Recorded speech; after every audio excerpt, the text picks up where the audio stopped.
Hello everyone, how are you all? Hello sir, fine sir. Thank Fine, you sir. sir. What about you? I'm also fine. But in today's English class, we have to start the new chapter. Your new chapter is Yes, chapter sir. 6, and the title of the chapter is The Night of the Scorpion. In our last class, we went through the poem you read. In today's class, we will be trying to figure out, we will be having an explanation of the poem. Yes sir. In today's class, let us start the chapter. As the name of the chapter is Night of the Scorpion. First of all, you should be aware that what does it mean? The scorpion means, how many know what do you mean Sir by Bichu. bichu? Sir Bichu. Sir Bichu. बात है it's be gets scorpion oftenly बहुत ही अक्सर मिल ही जाया करते हैं और भी आजकल तो जहाँ पे भी आपको ठंडक मिलता है वहीं पे भी आपको देखने को मिलने के अगर Yes ठंडक sir. लगी तो मिले दैट इज अनदर थिंग तो स्कॉर्पियन मीन्स क्या होता है बिच्छू the title of the poem is the night of the scorpion तो जो यह पोएम है वह एक एक्चुअल में एक ऐसे इंसिडेंट पे एक ऐसी घटना को देखते हुए बना ऐसी घटना पे आधारित है जो कि कभी भी नहीं भुलाया जा सकता एक्चुअल में होता क्या है first of all will be knowing about the author who have written this poem. The author of this poem is the Nizam Ezekiel. Nizam Ezekiel is the writer of this poem और he is the one of the Indo एक तरीके से कहा जाता है Indian writer थे Indian poet थे but and also he has been got the award of Padma Shri in 1988 and also it has been awarded he has been awarded by the Sahitya Academy Culture Award in 1983 some of the things already written in about this author let us read about the author Nizam Ezekiel इनका जो born हुआ that was he born in 1924 and 2004 में इनका देहांत हुआ Nizam Ezekiel was an Indian poet, actor, playwright, editor and art critic. जो निज़म एजिकल थे वो एक तरीके से भारतीय पोएट एक्टर एक्टिंग भी करने वाले थे नायक भी थे प्ले राइटर प्ले लिखने वाले थे प्ले मीन्स समझते हैं Yes sir. क्या होता है Sir खेल. प्ले मीन्स खेलना वो वाला प्ले नहीं जब कोई राइटर प्ले Yes लिखता sir. है वो क्या होता है नाटक. लिखना. एडिटर एंड Sir आर्ट नाटक. His poems are mostly about life experience. निज़म एजिकल द्वारा जितनी भी रचित कविताएं हैं पोएम्स हैं वो लगभग रियल लाइफ एक्सपीरियंस से कहीं ना कहीं बेस्ड होती हैं वो कोई मतलब एज्यूम नहीं किया वो रियल लाइफ एक्सपीरियंस जो होता है उन चीजों पे पूरी तरह बेस्ड होती है या उसी के इर्द गिर्द होती है as they speak of the day to day existence of the ordinary people जो कि एक कॉमन लाइफ एक कॉमन पीपल ऑर्डिनरी कॉमन साधारण आदमी एक साधारण आदमी के डेली लाइफ में जो दिन प्रतिदिन होती हैं जो एग्जिस्ट करती हैं उन सारे एग्जाम्पल्स उन सारे अनुभवों पे आधारित होती हैं इनकी पोएम जिससे लोग अपने आप को आसानी से कनेक्ट कर सकें और उनको अच्छा भी लगता है इसीलिए he has often been referred to as the factor of the modernity in the Indian English poetry Indian English poetry में इनको as the father of modernity के नाम से एक तरीके से उपाधि दी गई है ये फादर ऑफ एक मॉडर्निटी जो आपका आज के डेट में जो इंडियन कल्चर में या जिस तरीके से आपका जो सामने जो भी एक्सपीरियंस देखते हैं जो भी एक्सपीरियंस करते हैं सामने डे टू डे लाइफ में उन सारी चीजों को वो एक कविता के रूप में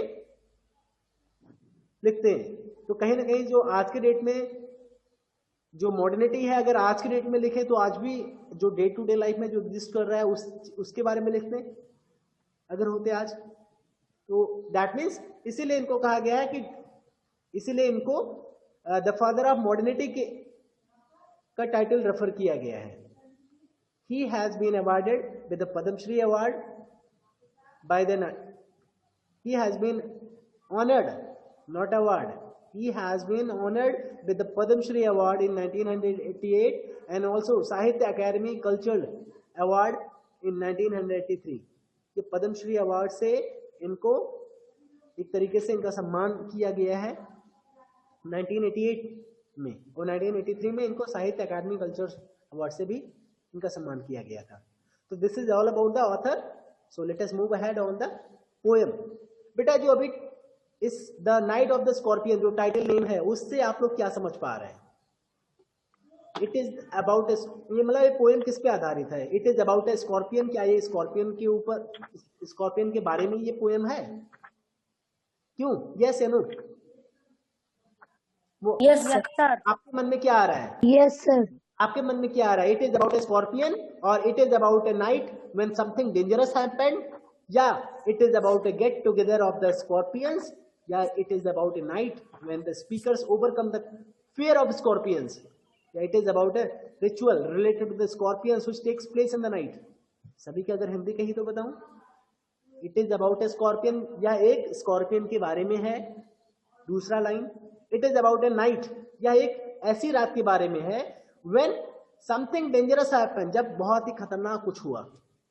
दूसरा, next is third, it is about a get together of the scorpion. यह एक स्कॉर्पियन का मतलब एक साथ मिलना, कई सारे स्कॉर्पियंस एक साथ इकट्ठा होने के बारे में यह है. Fourth line, it is about a night, यह एक ऐसी रात के बारे में है when the speaker overcome the fear of scorpion. जो स्पीकर है, जो यानी ये कविता जो बोलने वाला है या लिखने वाला है, यानी जो पोएट है, वो स्कॉर्पियन के डर से बाहर आया हो, ऐसे समय की बात है. या फिर it is about a ritual related to the scorpion which takes place in the night, या एक ऐसा मतलब घटना है स्कॉर्पियन से रिलेटेड जो कि नाइट में, जो कि रात में घटित हुई हो. आप लोग को इन पांचों में क्या लगता है क्या हुआ? Last. The first one, second one, third one, fourth, fifth one. Sir, last. The last one. Sir, last. Yes, sir. Arun, what do you think? Yes, Sir, last. the last. मतलब now let me one more thing know. कि how many already have gone through the poem? How many have already read this poem? कितने लोगों ने नहीं पढ़ा है? Show me your hand. कितने लोग इस पोएम के बारे में कुछ भी नहीं जानते हैं? ओके, नो इशू, कोई बात नहीं बेटा. It's a very famous poem. अगर आपके घर में यूपी बोर्ड से कोई 10th क्लास में पढ़ा हो, यूपी बोर्ड या CBSE board Yes, sir. Class में भी ये सेम पोएम है, exactly same poem. 10th class में this poem is also there. That means it is a very famous poem. बहुत ही फेमस पोएम है, बहुत ही अच्छा पोएम है, बहुत ही शानदार है. तो बहुत ही अच्छा लगने वाला है आप लोग को इस पोएम को ध्यान से अगर सुनेंगे, और बहुत कुछ सीखने को भी मिलेगा, बहुत कुछ जानने को भी मिलेगा. तो पोएम की शुरुआत कैसी होती है? Let's start the poem. I remember the night my mother was stung by a scorpion. अच्छा चलो ठीक है, पहले एक पोएम के बारे में कुछ बता देते हैं. बेटा this poem is all about, this poem is based on an incident. एक ऐसी घटना पे आधारित होता है जो रात को घटित होती है. एक ऐसी रात जिसे जो पोएट है वो अपनी जिंदगी में कभी नहीं भूल पाया. ऐसा क्या हुआ था उस रात को कि वो अपनी जिंदगी भर नहीं भूल पाया, कभी नहीं भूल पाया. Let us read in the poem. जब पोएम पढ़ेंगे तभी हमें पता चलेगा. I remember the night my mother was stung by a scorpion. I remember the night, मुझे वो रात याद है. My mother was stung by a scorpion, मेरी माँ, जब मेरी माँ को एक बिच्छू ने डंक मारा था. ये stung by a scorpion, stung means होता है डंक मारना. स्कॉर्पियन एक तरीके से, स्कॉर्पियन मींस बिच्छू होता ही है. मुझे वो रात याद है जब मेरी माँ को स्कॉर्पियन ने डंक मारा था. 10 hours of steady rain, 10 hours of steady rain had driven him to crawl beneath a sack of rice. 10 hours of steady rain, 10 घंटे की लगातार बारिश. स्टडी रेन मीन्स लगातार बारिश. समझ में आ रहा है? Yes, sir. Yes, sir. Study rain Yes, means sir. लगातार बारिश. अगर Sir. 10 hours of steady rain had driven him to crawl beneath a sack of rice. driven में से एक तरीके से प्रेरित करना या फिर विवश करना, एक तरीके से मतलब प्रेरित करना. क्रॉल में से एक होता है रेंगना. क्रॉल में से क्या होता है? रेंगना, मतलब धीमे धीमे मूवमेंट करना. Beneath a sack of rice. Beneath मतलब नीचे. सैक मीन्स क्या होता है? सैक मीन्स बोरा, थैला. ठीक है. सैक ऑफ राइस चावल का एक बोरा. Yes, sir. चावल का एक बोरा. 10 hours of steady rain. 10 घंटे की लगातार बारिश ने उस बिच्छी को एक तरीके से प्रेरित किया, या एक तरीके से 10 घंटे की लगातार बारिश की वजह से क्या किया? वो बिच्छू रेंगते हुए एक चावल की बोरे के नीचे आ गया. Parting with his poison. Parting with his poison. Parting means होता है एक तरीके से उससे जुदा होना, अलग होना.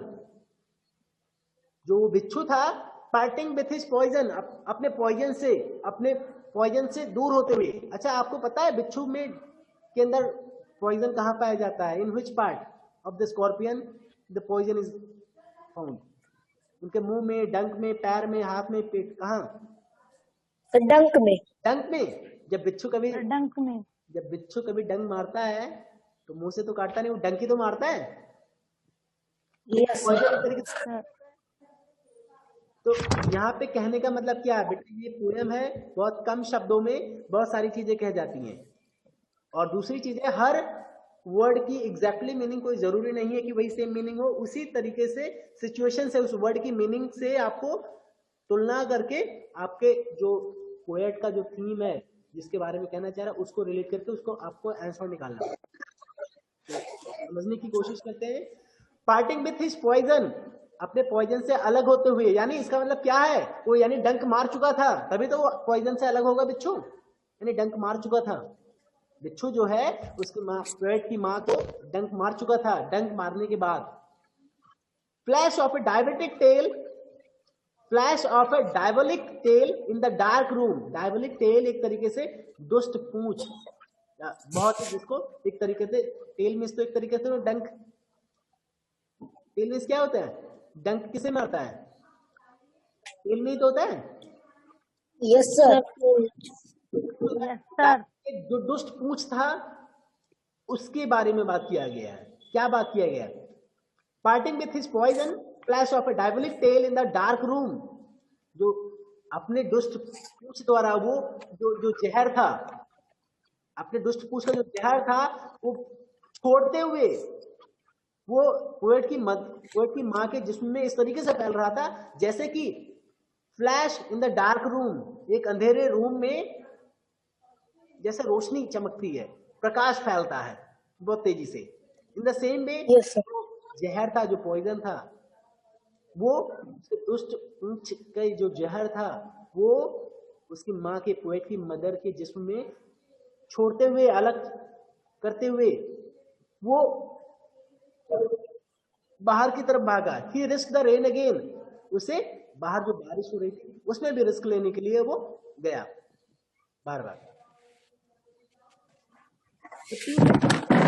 Swarms of flies and burst the name of God 100 times to paralyze the evil one. इसको ध्यान से समझते हैं. Peasants means होता है किसान. Peasants कई सारे किसान. Came like swarms of a flies. Swarms means क्या होता है? Swarms means होता है झुंड. क्या होता है? झुंड. झुंड. Swarms of flies, मधुमक्खियों की झुंड की तरह. The peasants came like swarms of flies. Peasants यानी जो किसान थे, यानी वहां के लोग थे, वे लोग क्या करें? मधुमक्खियों के झुंड की तरह आ गए. जब कभी डंक मारा, जब पोएट की माँ को जब बिच्छू ने डंक मारा तो क्या हुआ? लोग जो भी सुन पाए, जो किसान थे, वहां के लोग थे, they came like a swarms of flies. वो मधुमक्खियों की झुंड की तरह आ गए. and buzzed the name of God 100 times. और सैकड़ों बार भगवान का नाम बनबनाए. बजिंग मतलब बनबनाना, बोलना. जब सब लोग एक साथ बोलेंगे, रटेंगे, भगवान को याद करेंगे तो एक तरीके से बनबनाहट ही तो होगी. Yes, sir. Yes sir. And buzz the name of a god 100 times, यानी भगवान का जो नाम था वो सैकड़ों बार उन्होंने बस किया, यानी बन बनाया, to paralyse the evil one, क्या करने के लिए, जो पैरालाइज कर देने के लिए, जो इविल है यानी जो शत्रु है यानी जो बिच्छू है उसको पैरालाइज कर देने, पैरालाइज मतलब उसका अंग जो भी नुकसान पहुंचाए टूट जाए या पा जाए, ठीक है, उसको पैरालाइज कर देने के लिए। क्योंकि सबको पता है गांव में एक मान्यता होती है, अभी होती है या नहीं होती है ऐसा फिलहाल कुछ होता नहीं है, होता क्या है जो एक तरीके से कई जगह माना जाता है, तो उन्हीं चीजों को पोएट यहाँ पे प्रदर्शित करने की कोशिश किया जा रहा है। होता क्या, कई जगह ये माना जाता है कि अगर बिच्छू जो है डंक मार दे तो वो जितना चलेगा जितना मूवमेंट करेगा उतना ही दर्द आपको बढ़ेगा, अगर आप उसको मार दोगे तो जो रेंगेगा ही नहीं, एक जगह बैठ जाएगा तो आपका दर्द भी बैठ जाएगा, ऐसी मान्यता है कई जगह। तो उस मान्यता उस कल्चर यस सर। को यहाँ पे शो करने की कोशिश कर रहा है ये पोएट। इसीलिए जब गांव के लोग इकट्ठा हुए तो उन्होंने क्या किया, दे बस the name of God 100 times, वो भगवान का नाम सैकड़ों बार बस किए, बन बनाए, लिए, to paralyse the evil one, जो इविल है, जो शत्रु है, जो मतलब इविल यानी जो भी इसका दोषी है उसको पैरालाइज हो जाए, उसका अंग भंग कर दिया जाए। With candles and with lanterns, with candles and with lanterns, throwing giant scorpion shadows on the mud-baked walls, they searched for him, he was not found. एक बार फिर से पढ़ते हैं, with candles and with lanterns, throwing giant scorpion shadows on the mud-baked walls, they searched for him, he was not found. With candles and with lanterns, candles मोमबत्तियां, लैंटेन्स आपका वही घर का लालटेन जिसे हम लोग गांव में रोशनी करते हैं, Yes, sir. लाइट आ चुकी है लोगों के यहाँ पे, बट लालटेन फिर भी लोगों के घरों में दिख जाता होगा। With candles and with the lantern, जो किसान लोग आए थे वो क्या, वो कैंडल के साथ लालटेन के साथ आए हुए थे। तो giant scorpion shadows on the mud baked walls, जो मिट्टियों से बनी हुई वॉल थी, मिट्टी से बनी हुई जो दीवार थी, जो किसान आए थे उन, अब ये इसको एक बार यहाँ पे समझने की कोशिश करते हैं। थ्रोइंग जैंट स्कॉर्पियन शैडो, तो जैंट मींस क्या होता है, विशाल, बहुत बड़ा, समझ में आया? Giant Yes, sir. विशाल, बहुत बड़ा, यस सर। स्कॉर्पियन मींस बिच्छू, शैडो मींस परछाई। अब throwing giant scorpion shadow, throwing मतलब एक तरीके से फेंकना, पड़ना, तो जो बहुत ही विशाल स्कॉर्पियन शैडो, बिच्छू की तरह जो परछाई है वो पड़ रही थी, थ्रो कर रही थी, बहुत ही विशाल बिच्छू की तरह जो बहुत ही विशाल परछाई थ्रो हो रही थी, पड़ रही थी, किसपे, on the mud bake wall, कीचड़ से बनी हुई दीवार पे। Yes, sir. अब एक बार तीनों लाइन को एक साथ पढ़ते हैं और एक बार समझने का कोशिश करते हैं एक्चुअल में ये कहना क्या चाह रहा है poet. With candles and with lanterns throwing giant scorpion shadows on the mud big wall, यानी कैंडल और लालटेन से लिए हुए वो जो किसान आए थे, जो लोग आए थे, उनकी जो परछाई थी, जो उनकी जो शैडो थी, वो मड बेग यानी कीचड़ वाली मिट्टी से बनी दीवार पे एक बहुत बड़े स्कॉर्पियन की तरह दिख रही थी, बहुत बड़े बिच्छू की तरह ही दिख रही थी, बहुत बड़े बिच्छू की तरह ही दिख रही थी। दे सर्च फॉर, Yes, sir. वो जो लोग किसके, वो सर्च किए, किसको, बिच्छू को सर्च किए। ही वॉज नॉट फाउंड, लेकिन वो पा नहीं सके। दे क्लिक देयर टंग, ओ नहीं मिला, ऐसे तो करते हैं, दे क्लिक देयर टंग, अपने जो जब कई बार होता है आपने दुख में जब कुछ करना चाहता है, जो खोजा नहीं मिला, जब नहीं मिला तो उन्होंने खेद प्रकट किया, एक तरीके से खेद प्रकट किया, दुख प्रकट किया, एक कहते हैं ना क्लिक देयर टंग, नो बहुत बहुत बहुत बुरा हुआ, इसको साथ में इसको जीभ से एक तरीके से टंग की आवाज निकालते हैं ना, तो दे Yes, sir. did the same thing. Now come to the next stanza. With every movement that the scorpion made, his poison moved in mother's blood. With every movement of that, the scorpion made his poison moved in the mother's blood. वही बात आ गई, वो paralyse क्यों करना चाह रहे थे? They said, वे बोल रहे थे, जितना भी मूवमेंट वो स्कॉर्पियन करेगा ना, Yes, sir. सेम मूवमेंट जो पॉइजन का है, उस उस पोएट की मदर के शरीर के अंदर भी उतना ही होगा और उतना ही पेन होगा फिर। इसीलिए अगर मिल जाता तो उसको पैरालाइज कर देते तो शायद जो दर्द था वो थम जाता। समझ में आया? क्या ऐसा होता है एक्चुअल में? Yes sir. ऐसा होता यस सर। No sir. है आपके नो सर। आप लोग के गांव या घर या आसपास में ऐसे नो सर। हैं? सर पैरालाइज मीन्स क्या होता है? पैरालाइज मतलब बेटा एक तरीके से अंग भंग कर देना। सर गांव में सब लोग लकवा कहते हैं। हाँ, पैरालाइज मीन्स लकवा, लकवा मार देता है तो आदमी चल फिर नहीं पाता है ना। Make something unable to move, किसी को इस तरह बना करना, उसका इस तरीके से अंग भंग कर देना, इस तरीके से उसको बना देना कि वो मूवमेंट ना कर सके, वो चल ना सके। वो इसलिए चाह रहे थे कि पैरालाइज कर देना जिससे जो स्कॉर्पियन है वो मूवमेंट ना कर सके, और मूवमेंट जब नहीं करेगा तो उसके वाइट है उसकी मदर के अंदर जो पॉइजन फैला है वो पॉइजन मूवमेंट करेगा। गांव में कुछ जगह ऐसी मान्यताएं होती हैं। इस पोएम में भी ये शो किए, पोएट जो है ये शो कर रहा है वहां के लोगों की ये मानसिकता थी, ये मानना था कि जो movement of the poison is happening just like as a movement of done by the scorpion. यहाँ तक समझ में आ गया सभी को? Yes sir. Yes sir. कुछ लोग ये कह रहे थे कि जो स्टैंजा का मतलब, कुछ लोग दे सैड वे ये से जो लोग थे वो बोले कि जैसे जैसे ये स्कॉर्पियन मूवमेंट करेगा the poison moved in the mother's blood, जो इनकी पोएट की माँ है उसके ब्लड में भी ये पॉइजन है मूव करेगा। तभी कुछ और भी लोग थे वो क्या बोलते हैं, may the sins of be burn away tonight they said. उनमें से कुछ वे बोल रहे थे, दिलासा दे रहे थे, may the sins of your previous birth be burn away tonight. जो आपके सिंस मतलब क्या होता है? पाप। सिंस मतलब पाप, सिंस मतलब पूर्व फॉर्म में पापों। Since of your previous birth, आपके पिछले जन्मों के जो पाप थे, पिछले जन्म के जितने भी पाप थे वो आज खत्म हो जाएंगे, बर्न हो जाएंगे।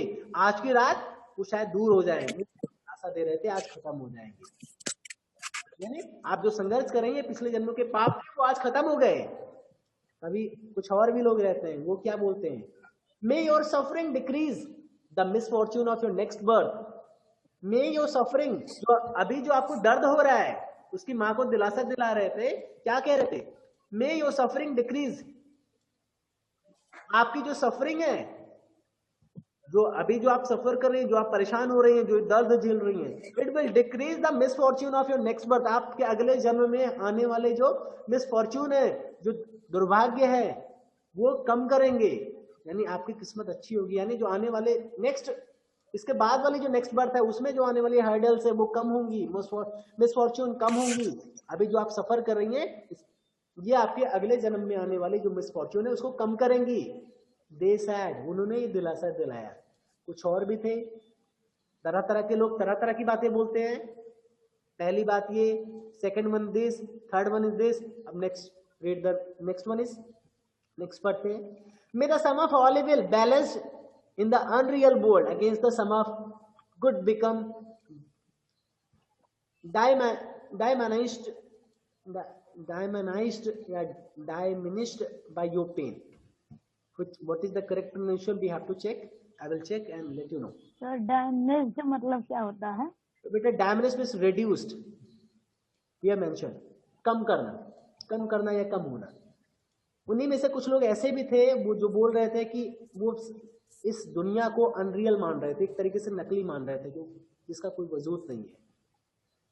वे इस तरह की बातें कर रहे थे कि जो आज की जो रात है, जो सम ऑफ द ऑल इविल, जो अभी जो एक तरीके से जो हमारी जो लाइफ है उसको बैलेंस बना देते हैं, जो हमारी अच्छी चीजें या बुरी चीजें हैं उन दोनों को मिला करके, उन दोनों को जोड़ करके, एक तरीके से उन सबको मिला करके वो इस अनरियल वर्ड्स से जो हमारी अच्छी चीजें थी उसको जो बुरी चीजें हुई, इन दोनों से बैलेंस बता रहे थे कि बैलेंस हो गया। तो अब हो गया, यानी बुरी चीजें हुई, दर्द देने वाला हुआ, तो अब आने वाला जो समय है वो अच्छा ही होगा। और it will become damage to your pain, ये हमारे ये दर्द को और कम करेगा। आने वाले फ्यूचर में जो दर्द है उसको बहुत कम करेगा। ये जो अभी जो कठिनाई हो रही है, जो दर्द हो रहा है, ये सबके लाइफ में होता है और अगर अभी आप सह ले रही हैं, इस तरीके से हो रहा है, तो दैट मीन्स ये जरूर फ्यूचर में आपके जो कुछ न कुछ दर्द है, जो खेद है, उसको कम करेगा। May the poison purify your flesh of desire, कुछ लोग ऐसा भी कह रहे थे, मे द पॉइजन जो purify your flesh of desire, जो purify your flesh of desire, जो मेरी आवाज रिटर्न आ रही है यहाँ से, ठीक है, सही है। मे the Yes, sir. Purify your flesh of desire, जो इच्छाएं हैं किसी मनुष्य के अंदर, उसी में से कुछ लोग कह रहे थे, एक सांत्वना दे रहे थे, दिलासा दे रहे थे, may the poison purify your flesh of desire and your spirit of ambition, they said. वे लोग बोले कि आपकी जो इच्छाएं हैं, जो आपकी जो आत्मा की एक तरीके से स्पिरिट है, ये इसको प्यूरिफाई करेगा, इसको और प्यूरिफाई करेगा और शुद्ध करेगा एक तरीके से। They sat around on the floor with my mother, in the center the piece of understanding on each face, they sat around on the floor with my mother। हमारी मेरी माँ के, जो पोएट कह रहा है, तो मेरी माँ के चारों तरफ वो फ्लोर पे नीचे बैठे हुए थे, मेरी माँ सेंटर में थी, यानी मेरी माँ के को बीच में केंद्र में करके वो मेरी माँ के चारों तरफ बैठे हुए थे, झुंड लगा करके एक तरीके से। The peace of understanding on each face, सभी के चेहरे पे एक तरीके से शांति बनी हुई थी और उसको बहुत आसानी से समझा जा सकता था।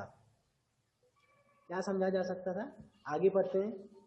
मोर candles, more lanterns, more neighbours, more insects and the endless ring. जैसे जैसे ये भीड़ बढ़ रही थी, जैसे जैसे दर्द बढ़ रहा था, हो क्या रहा था, गांव के और भी लोग धीमे धीमे आ रहे थे जो सुन पा रहे थे, वो क्या कह रहे थे, तो उसी के बारे में पोएट यहाँ पे कह रहा है। मोर कैंडल्स, और भी अधिक मोमबत्तियां, मोर लैंटेन्स, और भी ज्यादा लालटेन्स, मोर नाइवर्स, और भी ज्यादा लोग आते गए, साथ ही साथ में मोर इंसेक्ट्स, और भी कीड़े मकोड़े भी आते रहे, because and the endless rain, क्योंकि वहां पे बारिश Yes. नाम ले रही थी। समझ में आया? Yes, sir. उस एंडलेस रेन में बहुत सारे कैंडल्स, बहुत सारे लालटेन्स, बहुत सारे नाइवर्स, बहुत सारे insects were there. My mother twisted throw and throw, grooming on a mat। throw and throw का मतलब बार एंड बार, ये होता है ना, बारंबार। My mother twisted throw and throw, मेरी माँ जो है अपना दर्द के मारे इतना परेशान थी, वो पूरी तरीके से अपने आप को मोड़ ले रही थी, ट्विस्ट कर रही थी। एक होता है जब कभी डंक मारता है तो क्या करते हैं, ट्विस्ट करते हैं, पूरा अकड़ने लगते हैं। Yes, sir. तो मतलब अकड़े जा रही थी बार बार। ग्रोनिंग ऑन ए मैट, एक मैट पे कराह रही थी। ग्रोन मीन्स होता है कराहना, दर्द के मारे। तो ग्रोनिंग Yes, ऑन मैट, एक मैट पे वो चीख भी रही थी, कराह भी रही थी।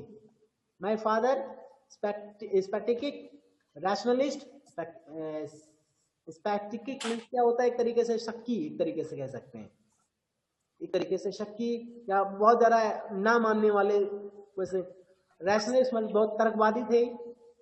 तो वे जो कुछ भी आया, जो कुछ भी लोगों ने बताया, ऐसा कुछ भी नहीं छोड़ा। He tried every curse and blessing, उसके जो पिताजी थे उन्होंने सब कुछ कोशिश किया। Even powder, mixture, herb and hybrid, powder भी लगाया, मिक्सचर यानी लेप भी लगाया मिक्स करके कुछ, हर्ब यानी जड़ी बूटी भी लगाया, हाइब्रिड यानी हाइब्रिड एक तरीके से दो चीजों का मिश्रण होता है, तो यानी दुआ और दवा दोनों चल रहा था। दुआ क्या था, ही even poured a little paraffin upon the bitten toe and put a match to it। वो आखिर इवन वो इतना तक कर गए, क्या कर गए, he even poured a little paraffin, poured means होता है डालना एक तरीके से। Okay Sir. बेटा, कह रहे थे आप, वो क्या किए, जो पैराफिन, पैराफिन एक तरीके से जो आपका लिक्विड है, उस लिक्विड को भी जहां पे उस बिच्छू ने डंक मारा था वहां पे उन्होंने उस पैराफिन को भी डाला। Yes, sir. I was the flame feeding on my mother। अभी पोएट कहता है मैं बिल्कुल देख पा रहा था, मैं देख पा रहा था the flame feeding on my mother, जो मेरी माँ को मैं ऐसी आग देख पा रहा था जो मेरी माँ को अंदर ही अंदर खाए जा रही थी, परेशान कर रही थी। I was the Holi man, मैंने एक ऐसे आदमी को भी देखा, एक होली मैंने एक पवित्र आदमी, एक पंडित जी जिसको बोलते हैं, एक ऐसे भी Yes, person को देखा, perform his rites to tame the poison with the incantation. वो कुछ ना कुछ एक तरीके से मंत्र का या फिर कोई जो भी कुछ भी वो झाड़ फूंक करने वाला जो एक पर्सन होता है, झाड़ फूंक में वो अपने yes, पॉइजन को कंट्रोल करने के लिए, पॉइजन को कंट्रोल करने के लिए एक तरीके से एक चैंट, एक मंत्र का मंत्रोच्चार कर रहा था, एक तरीके से झाड़ फूंक कर रहा था, जिससे कि जो पॉइजन है वो धीमे धीमे कंट्रोल किया जा सके। After 20 yes, it lost its sting. After 20 hours, करीब 20 घंटे बाद, इट लॉस्ट इट स्टिंग, ये जो स्टिंग था, एक तरीके से दर्द था, एक डंक था, वो समाप्त जब हुआ, कम जब हुआ उसका प्रभाव, तब उसके बाद क्या हुआ, तब उसके बाद सब, जब डंक का प्रभाव कम हुआ, लोग चले गए। ऐसे में my mother only sad, my mother only sad, जब आफ्टर 20 आवर्स, 20 घंटे बाद, 20 घंटे के दर्द भरे 20 घंटे बाद, 20 घंटे कराहने के बाद, परेशान होने के बाद, माई मदर ओनली सैड, जब मेरी माँ उठी, माई मदर सैड, जो पोएट है वो कहता है मेरी माँ ने सिर्फ एक ही बात कही, थैंक गॉड, भगवान का शुक्रिया किया, भगवान का शुक्रिया करते हुए क्या बोली, thank God the scorpion picked on me and spared my children. भगवान का शुक्रिया, ऊपर वाले का बहुत बहुत धन्यवाद, जो स्कॉर्पियन ने मुझे चुना, स्कॉर्पियन पिक्ड ऑन मी, जो स्कॉर्पियन ने मुझे चुना, एंड स्पेयर्ड माय चिल्ड्रन, और मेरे बच्चों को बख्श दिया, मेरे बच्चों को छोड़ दिया। अब 20 घंटे कराहने के बाद, 20 घंटे दर्द झेलने के बाद, अगर कोई इस तरीके से बोल सकता है तो वो सिर्फ माँ होती है। yes, sir. और लोगों ने तो अपने अपने तर्क दिए थे, लेकिन जो एक्चुअल में जो झेल रहा था, जो एक्चुअल में जिसे पेन हुआ, जब वो पहला शब्द उसके मुंह से क्या निकला, thank God the scorpion picked on me and spared my children, उस भगवान का बहुत बहुत धन्यवाद कि स्कॉर्पियन ने मुझे चुना और मेरे बच्चों को बख्श दिया। ऐसी होती है माँ। Yes, sir. आप लोग को पोएम बहुत अच्छा लगा होगा। फिलहाल अभी बहुत सारे लोग नहीं जुड़े हैं, लेकिन जब रिकॉर्डेड वीडियो देखेंगे तब उनको अच्छा लगेगा। सिद्धार्थी Yes. सिद्धार्थी, आपको कैसा लगा पोएम? बहुत अच्छा लगा। बहुत ही अच्छा लगा। आप लोगों को भी? Yes, sir. वाकई बहुत अच्छा। Yes, sir. जब लोगों को आप पढ़ पढ़ करके आप इसकी इंग्लिश का हिंदी मीनिंग बता बता के जब आप बताएंगे, सुनाएंगे, तो आपका एक तरीके से रिवीजन भी होगा, आपको बहुत सारे इसके मीनिंग, बहुत सारे वर्ड्स के हिंदी भी पता चल जाएगी। तो व्हाट यू कैन डू, अगर आप Yes. तो अभी जो क्लास चल रही है इसका रिकॉर्डेड वीडियो मैं यूट्यूब पे डालूंगा, तो उस रिकॉर्डिंग को आप लोग देख लीजिएगा, जिससे Yes, sir. इसका जो एंड है वो Yes, yes. आप किसी को बताएं तो बहुत ही अच्छा लगेगा उसको भी। And this is how Yes, sir. The poem, इस तरीके से पोएम आपका एंड हुआ।